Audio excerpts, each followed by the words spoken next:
Welcome back, guys, to another episode of the Briefcase in the Barn. Today's topics are Wierks Contracting. We then move on to the Philip Yancey and his 8-year affair. Then we move on to talking about Tucker Carlson, how we should help the homeless. We answer the question about what do we admire most about our dads, ICE protests in Minneapolis, and then we end with the gun buyback happening here in Canada. But with that, let's get into it.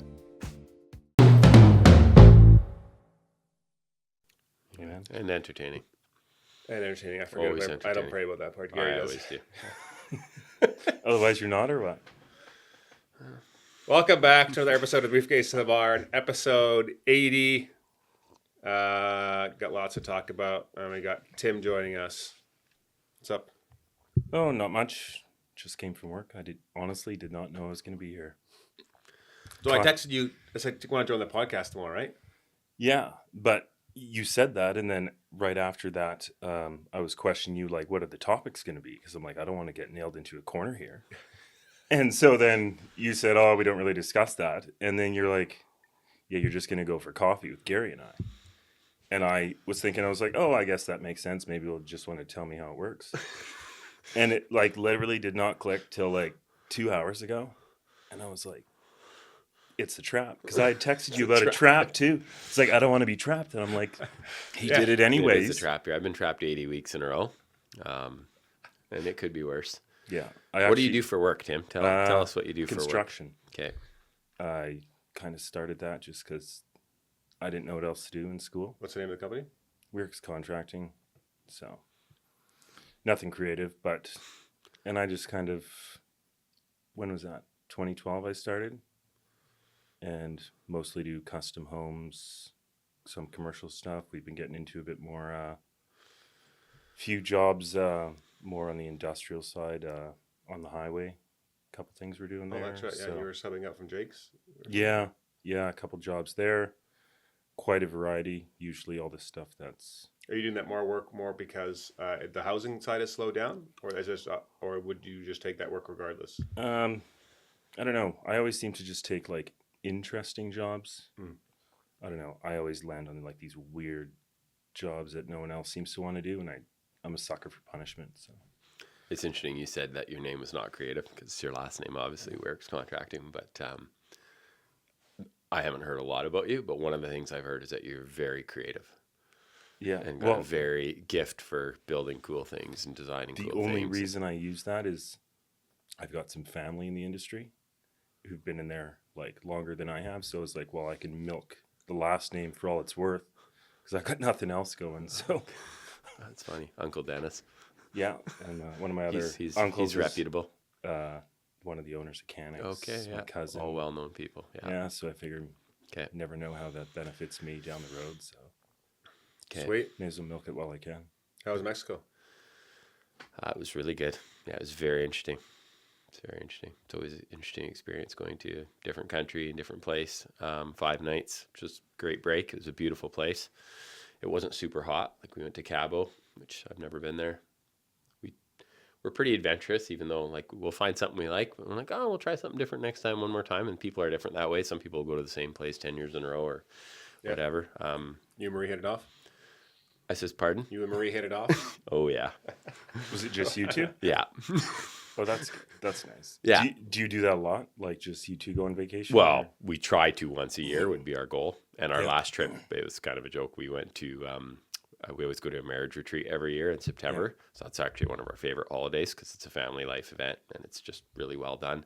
And it's a fundraiser. And this last time we went, it was in Kananaskis, and we landed in the Calgary airport, and we hadn't even gotten out of the parking lot, and the school called and said, oh, your kid is pretty hurt. She's visibly broken arm. So she went in for surgery in Children's Hospital with my older sister, and Marie flew right back home, and I did the marriage conference by myself, which is pretty typical for me, hanging out with 100 people, having fun while she's back at home dealing with the carnage.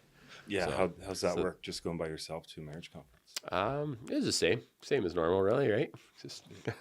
I'm the one that needs all the work, right? So I'm talking to everybody else. Yeah.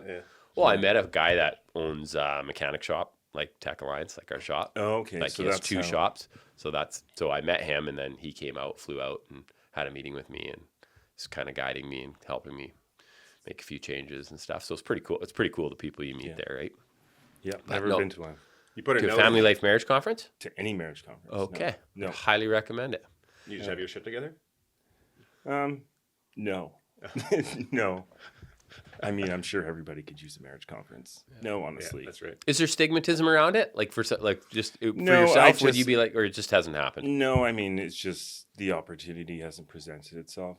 Okay. And I mean, Well, on that note, I will interrupt you. yeah. Free marriage gift certificates for any marriage conference for anybody that messages me. And I did not buy them. I got them from a fellow who donated Victoria, them. right? Well, no, anyone. But there is one coming up in February. Okay, yeah. And I have given, so if you I'm want to busy. go in I'm busy. February, you're busy, very busy in February. No opportunity. No, I don't know. There's work It's a weekend, right? Like it's, Yeah. it's yeah. What anyways. weekend is it? Message Maybe me I'll or go. Gary on my social media, Gary's social media, Yeah. and we'll get you hooked up. Yeah. Yeah. And it's really, it's people that I've never had somebody go and say, I wish I hadn't went. So. Yeah. On the topic of marriage, you put a note in the show notes here on the Philip Yancey's affair. So Philip Yancey, I didn't know until this came out.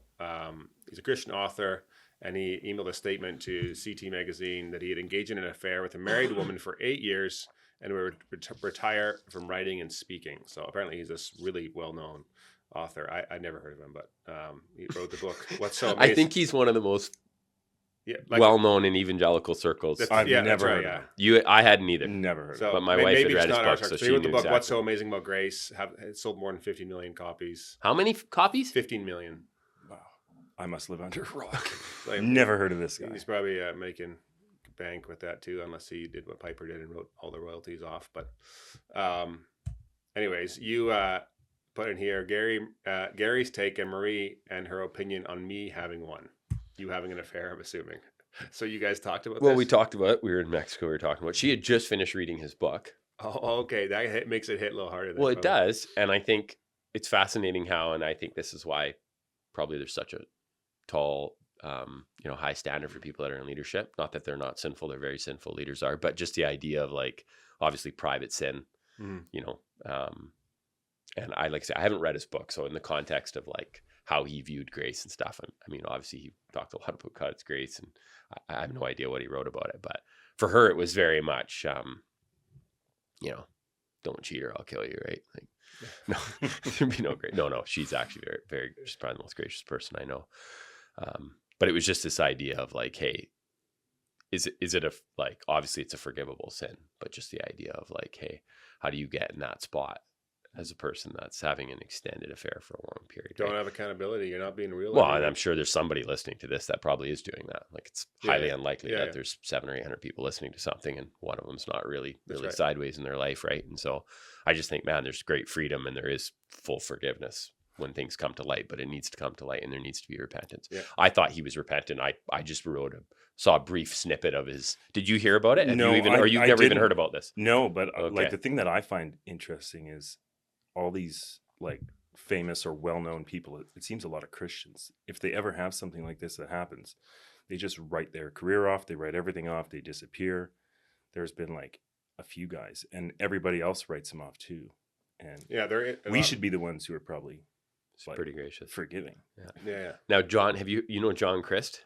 Yeah. The comedian. Mm-hmm. So similar experience, but way younger guy. So Yeah. there again, very young. So probably very different than somebody that wrote a book that sold. Yeah, wasn't married. Wasn't married, but definitely came out and fully admitted and got a lot of help. Yeah. And he has fully redeemed his career as well. I had no idea. Have you heard of him? Oh yeah. Okay. He's hilarious. Yeah. I had no idea Marie about listens to his podcast, Yeah. and he's obviously very funny and pokes fun at Christians. And just, I mean, great guy. I feel for anybody that's in a position that has sold 15 million books and has the accolades of that your whole career, and it not have an effect on you. Like, but it is in a way, hard. it really doesn't matter. Like in a way, it doesn't matter. What part? What do you mean? I guess from my perspective, it shouldn't matter. Like whether you are famous or not famous, it's still carnage in a marriage. It's still your reputation. It's actually more damaging when you are famous. I'm just saying that he's in a position where you're more tempted. When you have money and influence and power, like that's scary. The temptations a like lot. the temptations Way skyrocket. worse. Well, I would look at it, and I don't know how he got into the affair, but I could just see it in my own life because that's Maria and I were talking very openly about it. We talked very openly about how you would get into these spots. Yeah. And when you have those things, that quickly becomes what your thing is, right? It's why we're commanded not to have idols, and that's why proverb says, hey, give me just enough wealth to live, but not too much, you know? Yeah.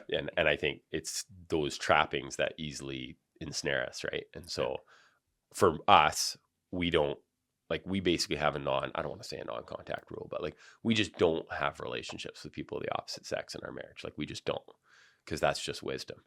Some people do, but like, I'm not messaging women on Instagram. I'm not commenting on somebody's realtor lady story. And like, I just never engage in, right. And if somebody did, I probably wouldn't respond, or I would, if it went on any amount of, either way, I would instantly tell my wife. Yeah. Just because, so now there's no secret, because the devil loves the secrets. He loves the secret message. He loves the private text. He's kind of got, you're in a dangerous spot, right? And so whatever, I'd be very careful even now. I feel like I'm gone too far, but it's funny saying, like, a lot of people writing him off.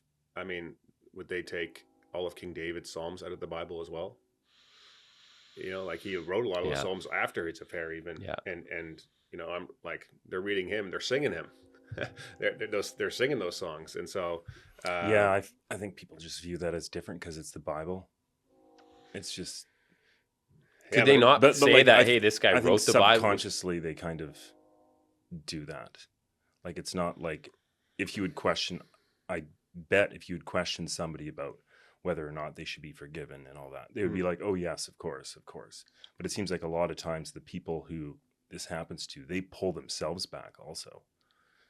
Because of the shame. Oh yeah. The shame is terrible. So yeah. It's actually interesting. There's a podcast called Misfit Preachers, and it's three former pastors that had stories similar to Philip Yancey that where they were quite well known and sold a lot of things, had influence, and everything came burning down, and basically they got ostracized by their churches and a lot of people in their lives that refused to talk to them and totally abandoned them. And then so now they're all doing okay, and now they're just talking about their journeys and what they learned, and like the bullshit they were believing when they were in their sin, and what they learned about how people reacted, and just like being open about your brokenness. And it's a really good podcast series. I think they just did a series on it and they haven't been recording anymore since then, but it's called Misfit Preachers, and really encourage people to listen to it. It's really good. Can I read the Psalm of David that you talked about after he? It's Psalm 51. Yeah. Have mercy on me, O God, because of your unfailing love. This is after he screwed around with some lady and then killed her husband. And then Nathan the prophet came and skewered him and said, you are the man. Anyways, have mercy on me, O God, because of your unfailing love, because of your great compassion. Blot out the stain of my sins. Wash me clean from my guilt. Purify me from my sin. For I recognize my rebellion. It haunts me day and night. Against you and you alone have I sinned. I have done what is evil in your sight. You will be proved right in what you say, and your judgment against me is just. For I was born a sinner, yes, from the moment my mother conceived me. But you desire honesty from the womb, teaching me wisdom even there. Purify me from my sins, and I will be clean. Wash me, and I will be whiter than snow. Oh, give me back my joy again. You have broken me. Now let me rejoice. Don't keep looking at my sins. Remove the stain of my guilt. Create in me a clean heart, O God. Renew a right spirit in me. Do not banish me from your presence, and don't take your Holy Spirit from me. Restore to me the joy of your salvation, and make me willing to obey you. Then I will teach your ways to rebels, and they will return to you. Isn't that awesome, that line? Like, what he asks, restore the joy of my salvation. He asks for his joy back. And then he follows it up with, because then I can tell other people about you. And make me willing to obey you. Yeah. Forgive me for the shedding of blood, O God, who saves. Then I will joyfully sing of your forgiveness. Unseal my lips, O Lord, that my mouth may praise you. You do not desire a sacrifice, or I would offer one. This is interesting. Yeah. You do not want a burnt offering. The sacrifice you desire is a broken spirit. You will not reject a broken and repentant heart. People need to hear that. Yeah. You will not reject a broken and repentant heart, O God. Look with favor on Zion and help her rebuild the walls of Jerusalem. Then you will be pleased with sacrifices offered. So basically, this is a pretty famous verse from Freedom Session. And this is where it's about repentance and what true repentance looks like. And like, people struggle with that. So we either flip-flop on either side, right? Where there can be no grace, like in this case, where people write this guy off. How could you have an affair for 8 years? Or on the other end, where it's like, hey, he said he was sorry, move on, right? Well, no, there's consequences, right? There's consequences, yeah. That's why we need to repent constantly, like every week. Yeah. Like don't let it grow. Okay. I did feel I'm preaching now, and when I listened to the last podcast, so I don't normally ever listen to this, ever. But I listened to last week because Marie was on it and she did the bulk of the talking about adoption and our journey. And I felt like I really preached too much. So I'm going to stop talking now. You missed your calling. Well, I want to move on to something else. I listened to a podcast last week that Tim actually listened to as well, but Bryce Crawford, who is a young guy, he's got to be in his early 20s, and he's kind of like a street preacher, and he's very bold and very clear about the gospel, but he interviewed Tucker Carlson. And it is a phenomenal interview. It's probably one of the best interviews I've listened to in a long time. And Tucker's answers are just so good. And there's one particular piece that I'll play of what he said here, and then we can react to it. But it is dynamite. Many of them, but and I find myself thinking like, you know, Mark Levin, well, he's a pompous piece of shit. Whatever I think about Mark Levin, which I do think, by the way. And then I need to remind myself that, so am I. So am I. Like, I actually am no better than my persecutors on some most basic level, which is why I'm commanded to pray for them. Because it puts it all, in both of us have fallen short of God, me and Mark Levin. Yeah. And neither one of us is going to get into heaven except by the grace of God, period. Why do you think people are more tolerant of their own sin than other people? Well, because it's yours. Because it's so much easier to blame other people. Of course. I mean, Jesus addresses this in Matthew and other places at great length and with specificity. And he refers to the Pharisees first and foremost as what? Hypocrites. They're attacking others for doing what they do. I was just reading this morning, actually, and thinking and brooding about it. And so, look, I'm not in charge of the universe. I am not God, which is something that's going to be posted on my refrigerator just to remind me I am not God. So, I don't know how in the end everything shakes out. But I know for a fact the temptation in my life is not to do cocaine or go to hookers or whatever. The temptation is to become puffed up and self-righteous and be filled with hubris and arrogance. Like, I am prone to that, period. I am prone to that. And most successful men are really prone to that. Yeah. So I just want the first battle in my life every day to be against my own bad inclination. Who's that guy? That's Bryce Crawford, who interviewed him. Never heard of him. So I'd never heard of him before either. Yeah, so some young kid. Yes, he does. He interviews all kinds of people, like a lot of non-Christians. Is he a Christian? Yeah, he is. Yeah, okay. And very bold and strong out of his faith. But anyway, Tucker is just really, really open about his own crap in this interview, and that he is ultimately the problem, and that's what everyone needs to deal with. Is like our own stuff first, and even the self-righteousness he talks about the Pharisees. Jesus responded to them like in adultery about like, if you've looked at a woman lustfully, you've committed adultery. Like, who are you to point fingers and stuff like that? And I think it's really easy to do, to point at other people's sins and not deal with our own stuff. And anyway, he has a lot of other really, really good answers in this interview. So I definitely recommend people to watch that. So it's Bryce Crawford podcast, Tucker, episode 174. Is Tucker Carlson a whack job? No. A lot of people say that. Okay. That's just because they don't listen to him and they've heard clips. That's right. Honestly, he's lights out. Like, some of his takes I think are a little suspect, but so are mine. But like mine are every other day. Like, if someone would listen to me, like, don't. So like, but he's so good. He's so good. Wears his heart on his sleeve. Yeah. You know what he's thinking. You can tell he's being authentic. Every time he talks, he's telling you what he believes. He's not hiding anything. And sometimes that actually shocks you and you're like, are you sure you should say that? But I'd rather have that than someone that holds back and isn't themselves. But what really struck me too, that I'm thinking about it, is he said that 4 years ago, when the whole Black Lives Matter thing started happening, he was like, this is crazy. Like, this isn't actually Republican versus Democrat. This seems like good versus evil. And then he started reading his Bible for the first time really ever. Like, he was an Episcopalian. So he never really read his Bible much, never really was into his faith. He called himself a Christian, but he said, I'm only going to read one book, and that's the Bible. And he just started reading it and reading it and reading it. And everything started to kind of like fall into place for him and started changing in his life when he started doing that. Well, surprise. And so I think a lot of people judge people from their whole career as well. Like, I'm sure when you're online as much as he has been and recorded as much as he has been, you're going to have a bunch of stuff out there that's probably crazy and things you regret saying. And he actually admits a lot of those things too, things that you regret saying. And I mean, I certainly have that. The longer I'm going to be recording here, I'm going to have that. So, anyways, I guess that's it. Somebody asked me if I was going to run for city council.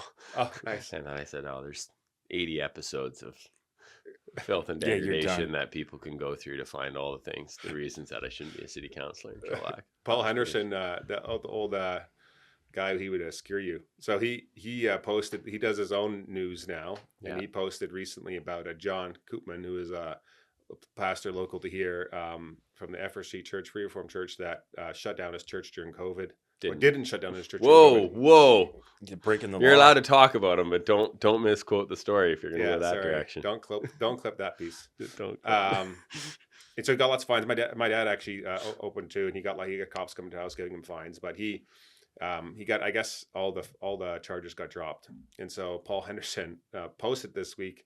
He goes, with news that fines for violating COVID guidelines handed to the rule violating right-wing Christian pastors have been set aside. Here again is my winter challenge to the smug John Koopman, whose building sits empty 95% of the time behind razor wire while people suffer in the streets. What would Jesus do? No politicians are likely to ever touch this hot potato of a topic, but it is at least arguable that churches should step up and honestly answer the what would Jesus do question when it comes to housing the homeless, or do we need to revoke their tax exempt status? I mean, this is not reporting.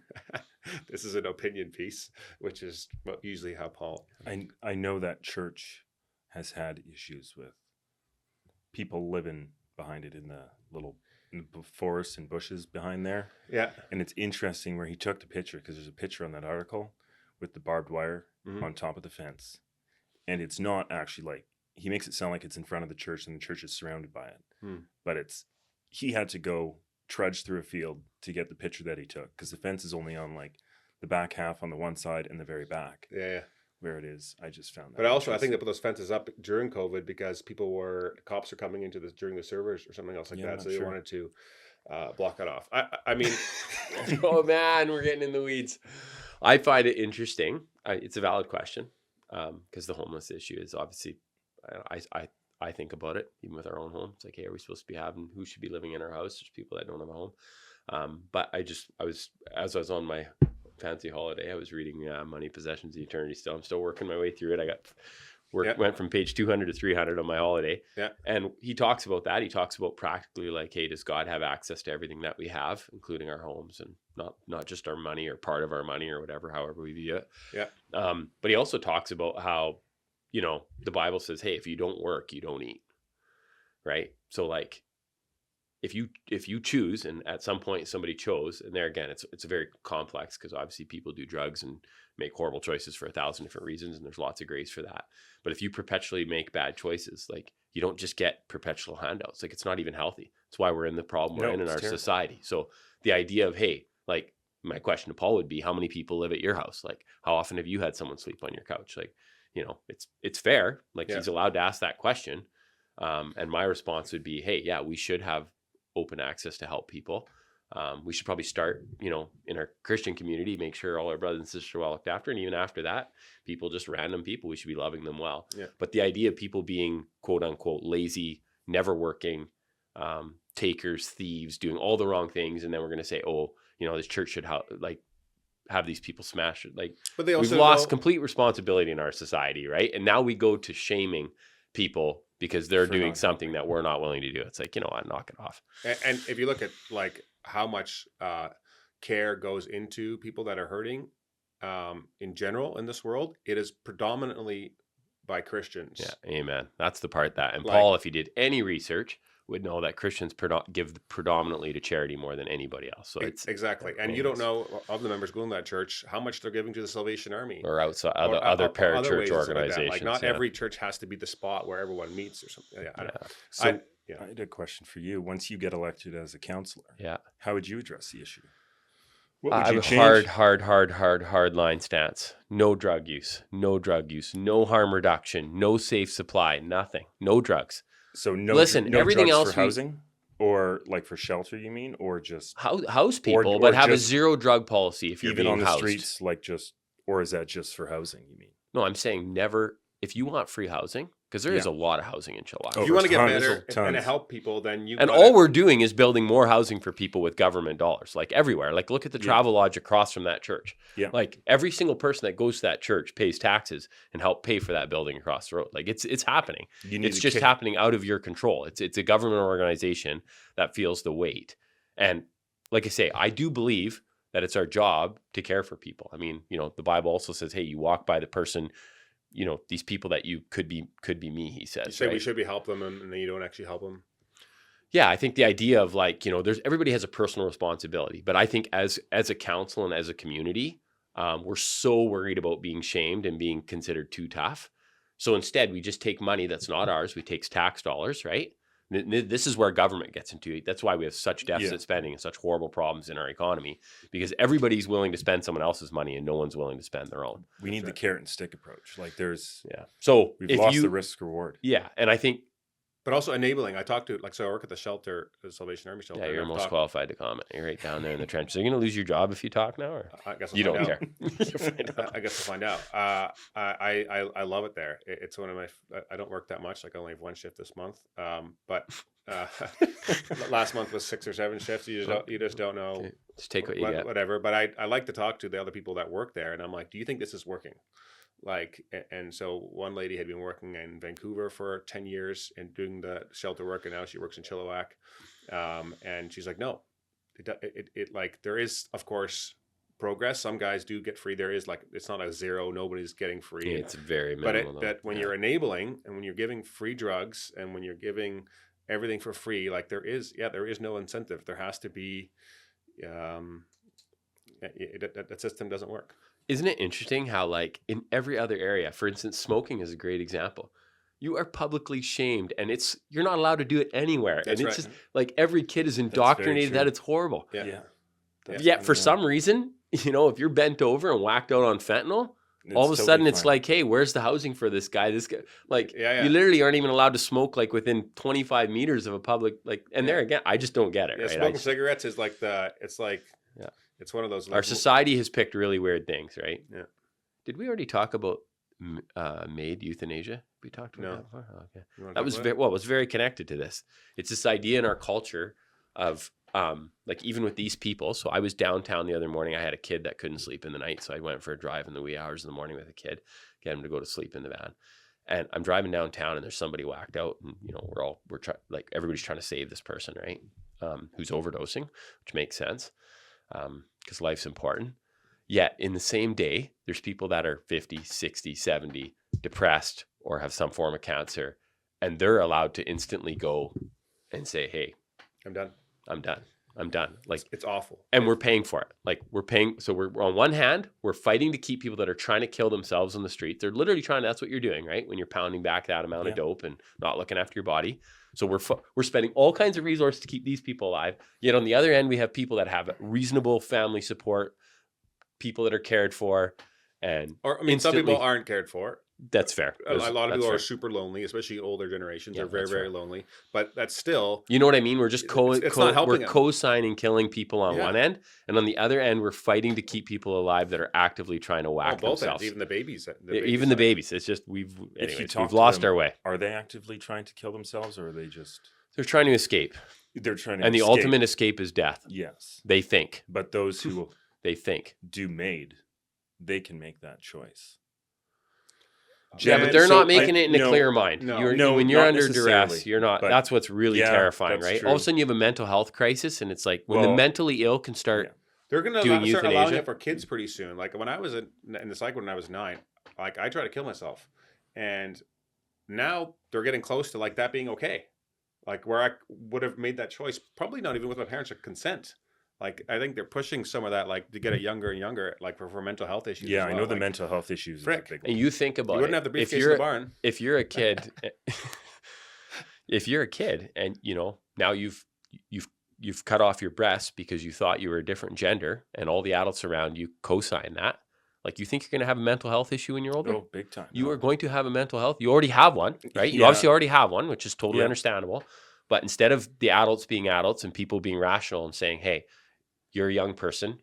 As young people, we all struggle. We all have emotional issues. We all have hurt in our life. let's just wait a bit. Let's hold off on this. This is something that is very permanent. We can do it later. No, everybody's completely, we're in deep trouble. Yeah. There's no more adults. There's no more adults. Well, and the thing is, if you are, then you're a bigot and you're a hater and you get labeled. So diversity is fine as long as like it's not fine. It's like, the correct diversity. It's the correct diversity. So what's the solution? The compass. Post more stuff on Facebook about how it's so terrible. Yeah, really rail on people in the comment section. No, the pendulum will swing. The results will speak for themselves, and they already are. And there's countries like the UK, Canada hasn't come to their senses yet. But the UK, they've stopped. We are the one last. But there's other countries that have stopped the medical transitioning of minors. But I think also just, for me, it puts more emphasis on, I think this is in large part happening due to the failure of the family. Like the failure of like the nuclear family of a healthy mom and dad in a home that give their kids security. Like that, if you talk to a lot of the guys that I've talked to when I did prison ministry or in like homeless guys, like their childhoods all come from broken homes. And so I think it just puts more emphasis for me on me, like show up as a dad, like invest in your kids, love them well, give security to them. Because if I can raise 3 healthy boys that are now, when they're in their 20s, are contributing members of society and can do the same thing, and like it grows from there. I think that's really where like long-term change is going to come from, because it's not, these are symptoms. They're not, I think, the core. A lot issue. of cultures don't have the kind of issues we have. And I think that's because there's a lot more cultural shame. Like you go to like countries like Japan, or even like, do you ever see like people who are Asian homeless people around here? There's so much shame in their culture if you have a broken family. Whereas here, like it happened, like mid-century, that it's been taught that it's okay for like single parent households. It's even a good thing for single parent households. And there again, because like, people didn't want to shame the single family, which I can understand that. And that just compounds. But there is consequences. Now we have the consequences. Yeah. I mean, I feel for families that are like mixed families. What do you call that? It's called blended families. It's different. And there's a lot of like, people. There can be redemption there too, right? You really want to be careful pigeonholing. Like I think it's this idea of, hey, when everybody's sinful and when marriages have, you get to that spot where, hey, it's just not going to work, or there's obviously one person's completely given up, or one person's a Christian and the other person leaves. Like you're not going to stiff arm your unbelieving spouse into being with you. So I think you want to be very gracious in the approach of like, there's a lot of shame in churches around divorce. And I think far be it from us to label that, but I will agree with you where if you talk about, even as a city councilor, where are you going to make a difference? You're not going to make it in the 45-year-old that's whacked out on dope. It goes back to exactly what Kyle says. You look at our children and their parents and the lives that they had. How do you help in that spot? How do you go back to when the kid is 1 and they need a stable home? And what we're having happen, this is where I'll get in trouble, but like we have a system where we've gotten so politically correct and we're so paranoid about making the wrong thing, where like, siblings have to stay together, and now we have it where kids get no stable family and they bounce from foster home to foster home. I mean, there's almost nothing worse than that. You think, how would you ever grow up thinking that you were wanted when you were in 6 different homes when you were a child? Simply because the rules state, and this is me being really blunt, because the rules state that, hey, you have to be adopted with your 3 siblings. Well, it's just not realistic. Like, how many people are adopting 4? That's the other thing, right? A lot of these people have a lot of kids. It's really crazy, right? So, we put Band-Aids on everything and we never fix. Yeah, but money fixes everything. Money fixes everything, but. No, I think it goes back to dads. Dads got to show up, got to lead by example, deal with your crap. Sorry, guys, I just want to pause a second. I want to talk to you about the recruiting services I offer for a quick minute here. So I offer recruiting or finding employees for different employers, or helping people find jobs within good employers as well. This podcast has helped me do that because the people that listen are somewhat like me to a certain degree, and they're probably going to show up to work on time and be good employees and have the same values. And so I'm able to find good people. And so there's a few jobs here that I'm looking to fill that I'll just go through here. And if one of these resonates with you, or if you know someone that might be interested in one of these jobs, please reach out to me. So I'm still looking for a lead level power and electrical service role based out of Abbotsford. This is not a junior or learn as you go role. This is for someone with about 15 years plus experience, strong troubleshooting skills, and the ability to lead other technicians when the work gets complex. It's full-time, permanent, company vehicle, solid benefits, 4 weeks vacation, RRSP matching, and the pay is about $55 to $65 an hour. So this is a manager type role, senior level manager type role, and needs to be able to train a team and really get things going to the next level. The second role is a technical service role in Abbotsford. Solid foundation with 2 years hands-on mechanical and electrical experience, preventative maintenance work, repairs, customer-facing type service work. You also get a company vehicle, and you're rotating on after-hour calls. But steady professional work with good people. It's $40 to $50 an hour, plus benefits, RSP matching as well, tool and boot allowance. And so you don't need to be a wizard yet, but you need to care about what you're doing and doing good work. So third one is more for the dairy industry, and so I'm looking for someone that can do business development and sales for a product that gets used at dairy farms, and do the business development for that and get it into more places, more dealers across Canada, be at a few trade shows, do a little bit of travel. But it's a smaller company, but it has a lot of potential, and good guys that own it. And so they're also open to doing some profit sharing or some ownership on the table for the right candidate. So that's a pretty cool opportunity for someone if you're interested in that. And the last one is a welder in Southern Alberta. I know a guy that's looking for a good welder, $40 to $45 an hour. And so if you enjoy that kind of work, I want to work for a good guy, reach out to me about that. So like I said, if any of those resonate, please do reach out. Or if you know someone, please get them to reach out. It helps the show a lot. That's how I pay for everything. That's how this thing keeps going every week. So let's get back to the show. I got a note in here on dads. What do you admire most about your dad? Gary? What do you admire most about your dad? My dad did the right things. Like my whole life, my dad always did the right thing. And my dad was very steady. And always at the right thing? Well, he's very reliable. I feel like in my case where, I guess I was kind of comparing to myself and how I'm parenting, and I think how unhinged I am. And it's like, well, like my father's much more stable. And my father had his own, his own life and his own stuff and struggles, but it's just like, hey, I think I respect the fact that he was reliable, right? He went to work every day. My dad also was very generous. I was just talking to Marie about it the other day, because my kids are starting to make a little bit of money, or they get gifts for Christmas or birthdays or whatever. And like, we're trying to part of this, like trying to teach him to tithe on that. And it's like, my dad, I distinctly remember when I got my first check for $650. It was like, I worked at my first farm when I was 11 or 12. And my dad said, oh, you know what? We take 10%. And there again, it's like, my dad's way more generous than even a 10% giver. But it was just like, hey, you give to the church, your local church, you support your church. And I think I wasn't raised by somebody that was questioning the church leadership and, oh, we shouldn't give because of this. It was just like, hey, our call is to be generous. And he's always been that. He's been that with us. He's always been helpful. And in a healthy way. Like my parents have always, but my dad, I think, emulates that, where it's like, hey, let's help you. Let's not hinder you by loading you up with, more than your siblings. It was just like, hey, he helped co-sign for loans. He was very supportive in that way. And so I think the generosity piece is probably the biggest, because people often say to me, oh, you support them. I'm like, oh, I was raised with it. So don't underestimate. Yeah, no, my dad was very, and the interesting thing is that they didn't have the money. Like, I won't say anymore because I'm saying too much about my parents, but they did not have the money. Like, it was single income. I think I can say, like, I think my dad, I think he's in his 70s now, but he retired, quite a while ago. But the most he ever made was 21 something an hour. That's wild. And literally went to a private school, tithed. Now everybody's going to say, oh, the boomer bought a place in the country for $196,000, whatever, which is fair, right? And then sold it for whatever. Yeah. But the point is that, like, they made sacrifice and choices, and we weren't registered for all kinds of sports. And there was, we had lots of fun. We played roller hockey every day with the neighbor kids. So we had a great childhood. But it was like, there was just choices that were made. And I think Randy Alcorn talks a lot about in his book. You start by tithing.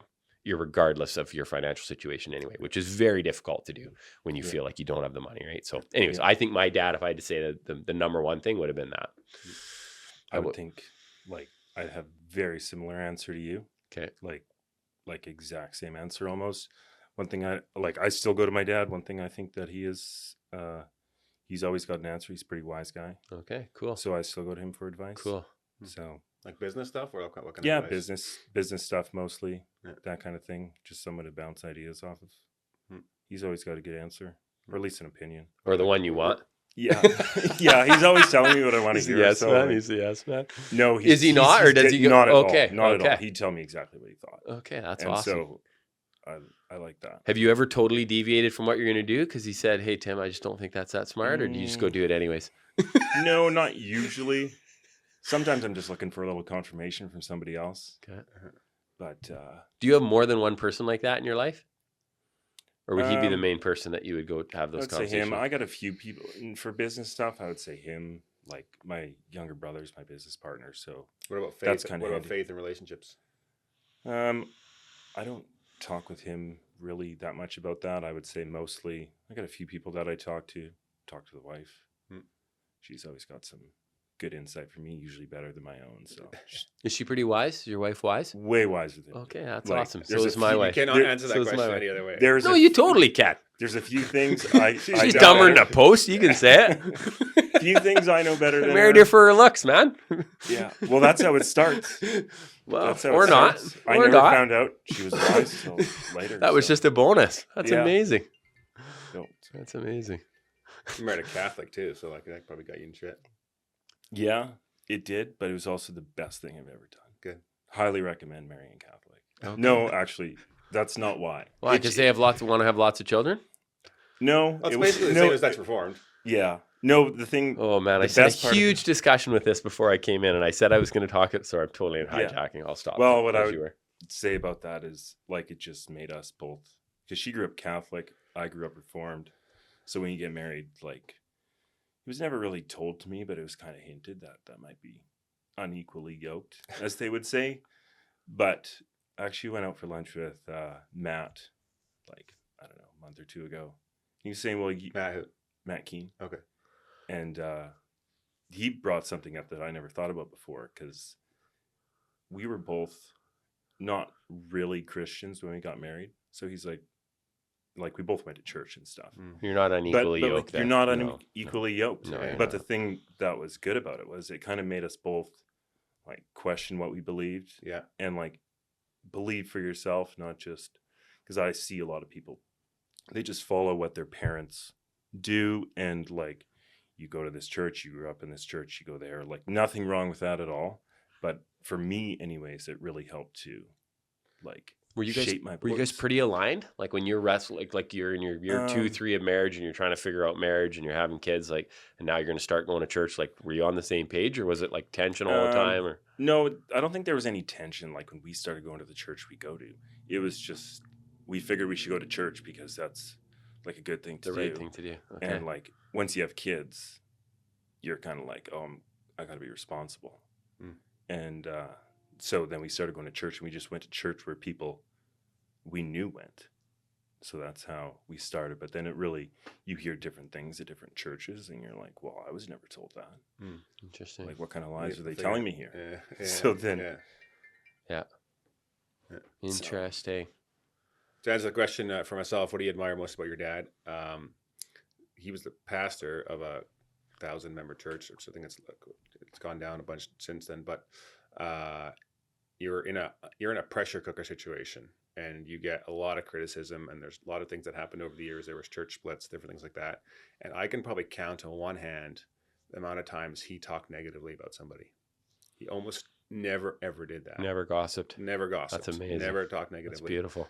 Like I know. So like for example, there was a split of my dad's church in like the early 2000s, which started another church, which is called the HRC. Which would have been very difficult. Very difficult. Was it the HRC? And I know in other communities in Canada and North America where that split happened, there's still huge animosity between the two groups of people and stuff like that, and a lot of like fighting.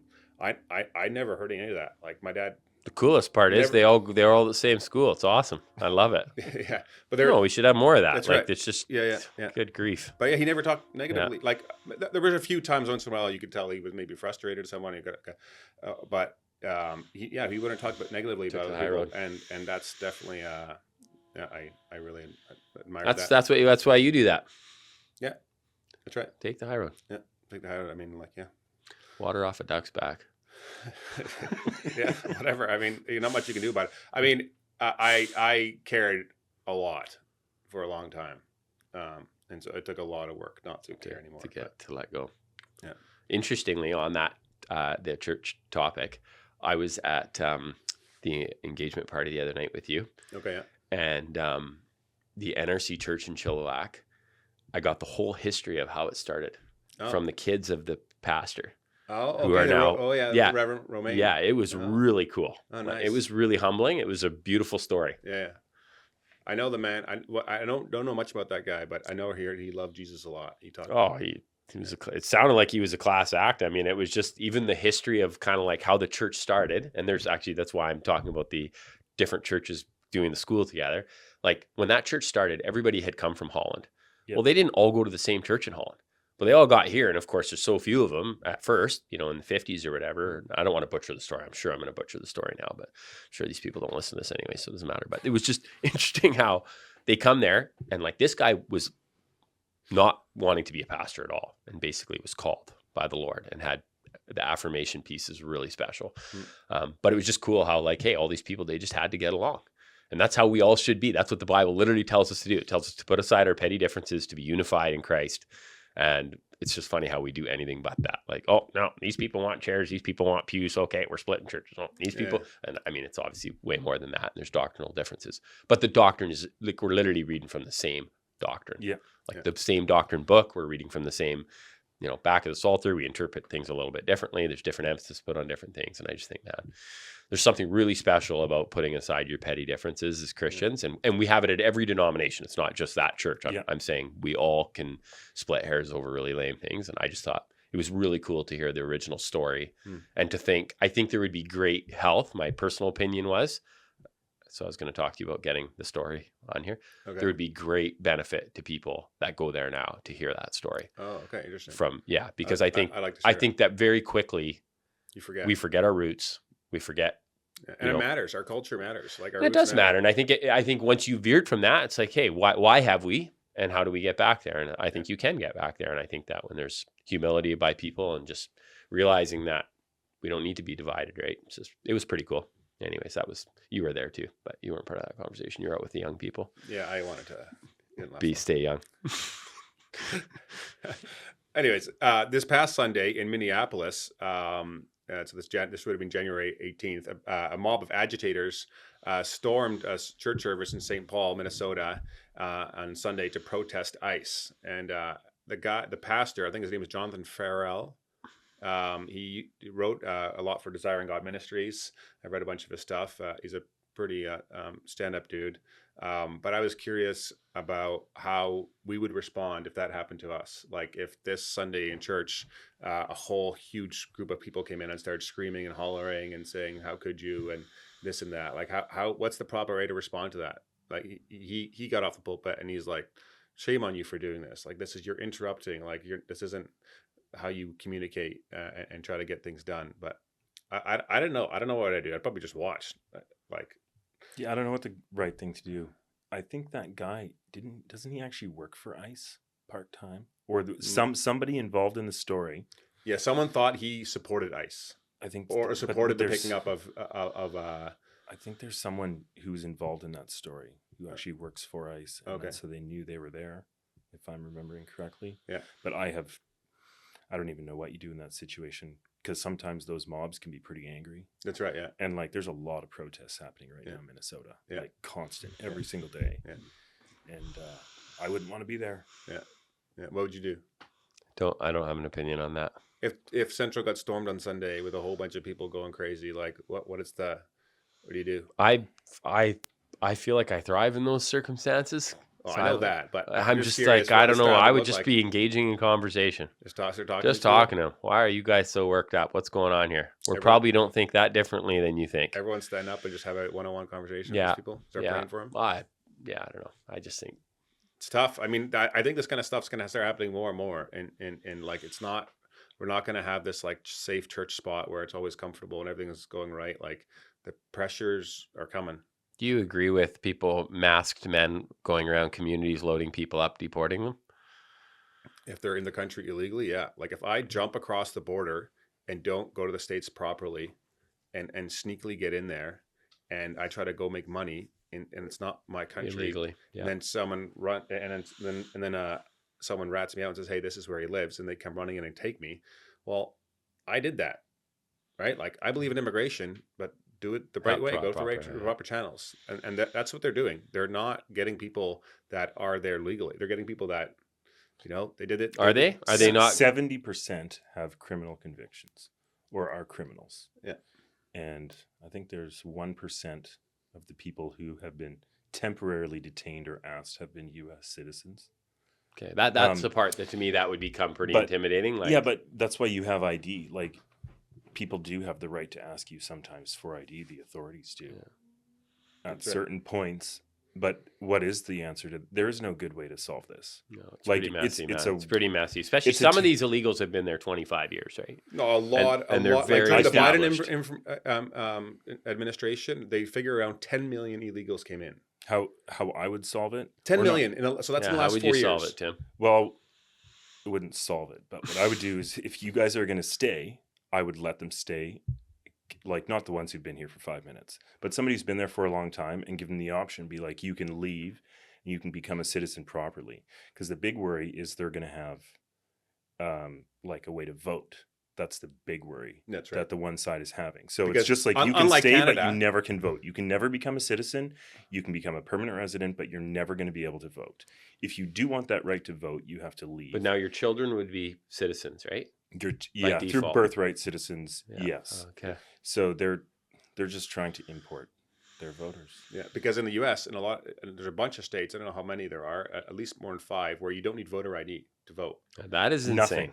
Like that nothing. is insane. Nothing. Like, Like and that there's is Canada, criminal. who's way more crazy liberal. You have to show your license. It gets like referenced on the paper. Yeah. Like you're actually registered and stuff like that. That makes sense, right? But that's any ID, because there's like half the states. It's just like you need to show like your water bill or whatever. It's not even photo ID. That's right. Like a lot of them don't require photo ID. Yeah.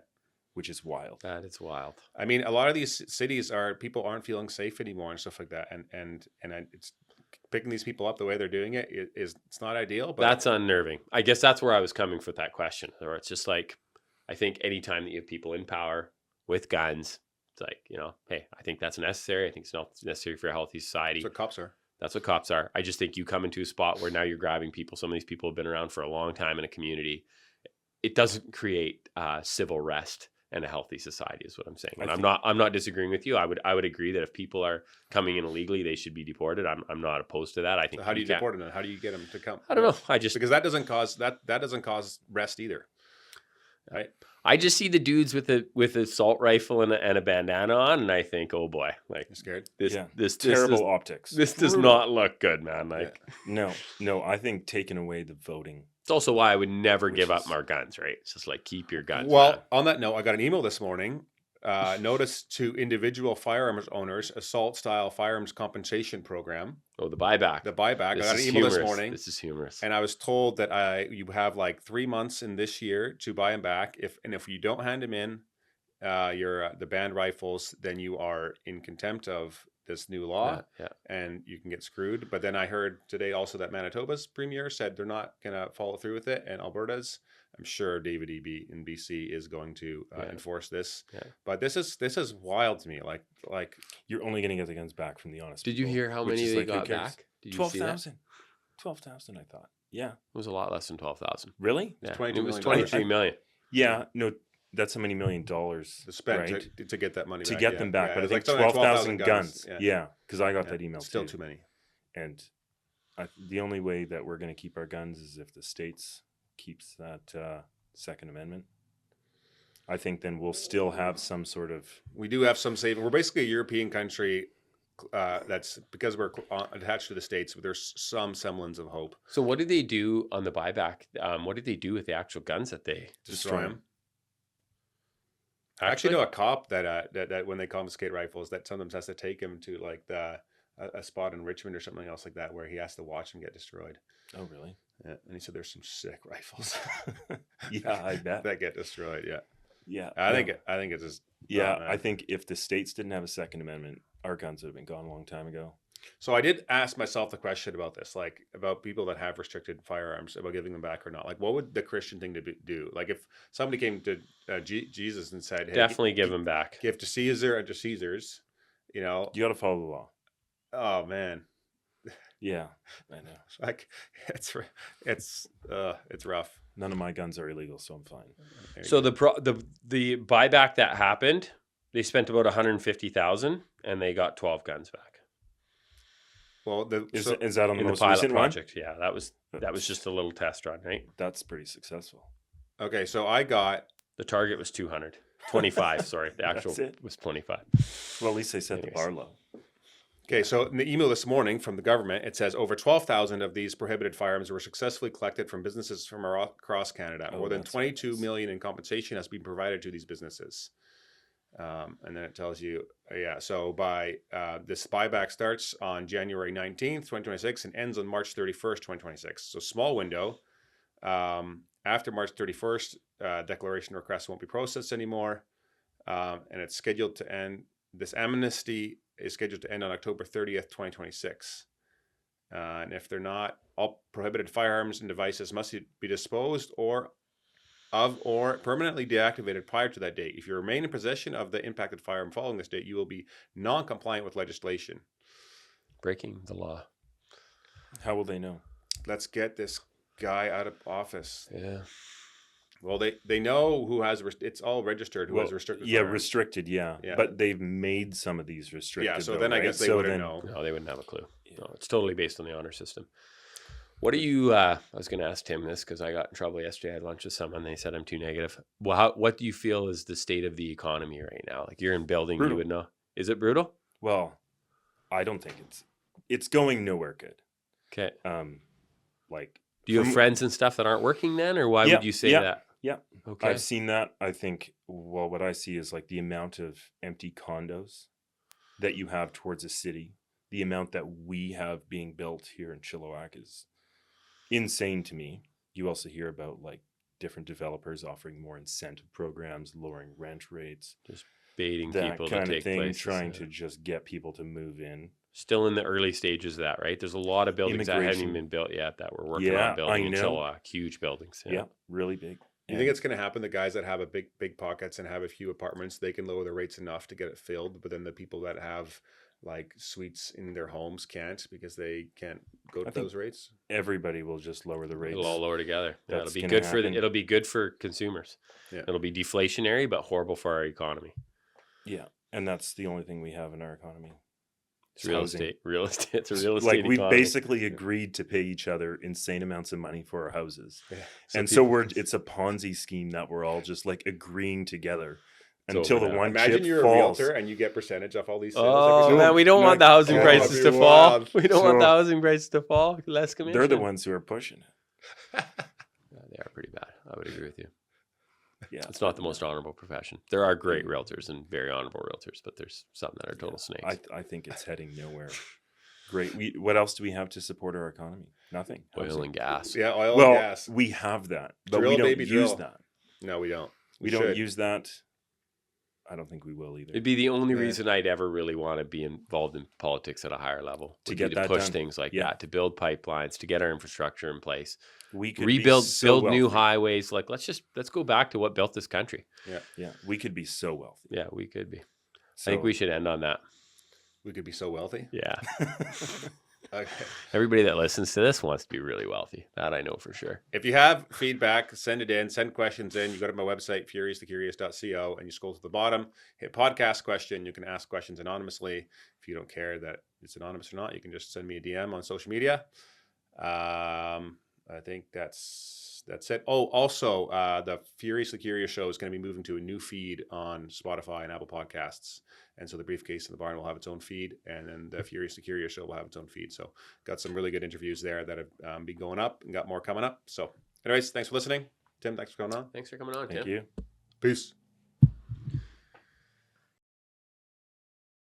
Hey guys, if you enjoyed that episode and were blessed by it, would you be willing to support the show? That would help a lot in creating more content, improving the quality of the content, putting the production value, getting more guests on, and me being able to spend more time and energy towards it. So if you're interested in doing that, you can click up here and it'll take you to a support page. But you can also subscribe to the podcast by clicking over here and doing that. Thanks again for listening, and I'll catch you on the next one.